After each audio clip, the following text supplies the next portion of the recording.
From the moment he was born, Lelouch v Britannia was dead. At least, that's what his father told him. Emperor Charles didn't just disown him, he erased him. And that single moment shaped Lelouch's entire life. His refusal to trust, his need for control, and his desperate fight to prove his existence had meaning. This is the story of how Lelouch's refusal to trust anyone, even himself, stemmed from a childhood stripped of meaning, and how his revolution became a scream into the abyss. But to understand why Lelouch could never truly trust anyone, we have to go back to the moment his existence was first denied.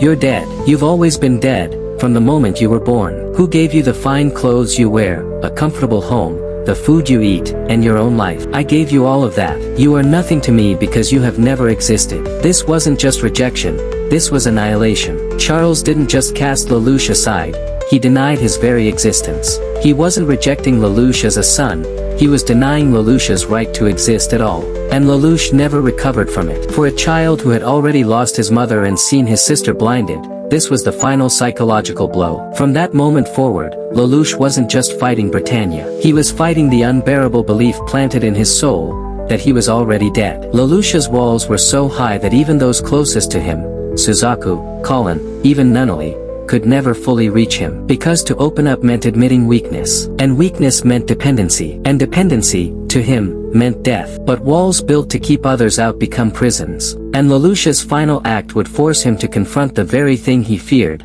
relying on someone else.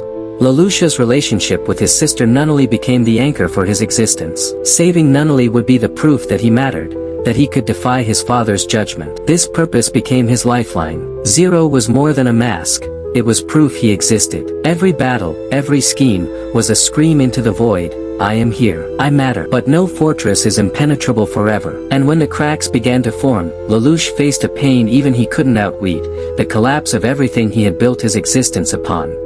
When Suzaku, his childhood friend and one of the few people Lelouch ever trusted, screamed at him that his existence was a mistake, it was another knife straight into Lelouch's broken heart. Another person confirming his worst fears. Suzaku, the boy who once promised to live with him, now echoed Charles's words. The one person who could have pulled Lelouch from the abyss pushed him further in. Whether Suzaku knew Lelouch's inner demons or not, his words shattered Lelouch's fragile sense of self-worth. When his goals collapsed, so did he. Because without a purpose, Lelouch felt like that dead child again. And that's why, in the end, he chose a death that would give his life meaning. This wasn't just about missing Nunnally or fearing defeat, it was about Lelouch's desperate refusal to return to the state of non-existence Charles had condemned him to. Left hollow and alone, without trust, allies, even self-belief, Lelouch made his final, agonizing choice. To forge meaning through sacrifice, no matter the cost. I'm living by my own strength, and I won't be dead any longer.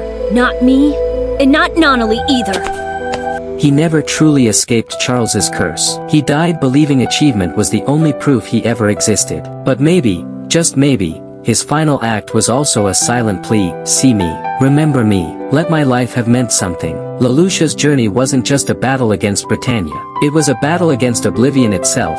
And in the end, perhaps that fight was the most human part of him. Lelouch v Britannia was a boy who refused to be dead, a prince who became a demon, a man who died so the world would remember he lived. And in the end, that was enough. If you found this deep dive into Lelouch's heartbreaking journey meaningful, don't forget to like, subscribe, and hit that bell. Now was Lelouch's sacrifice selflessness, or the ultimate act of control? Did he ever truly believe he existed? Let's debate below. Until next time, remember, even the loneliest voices deserve to be heard.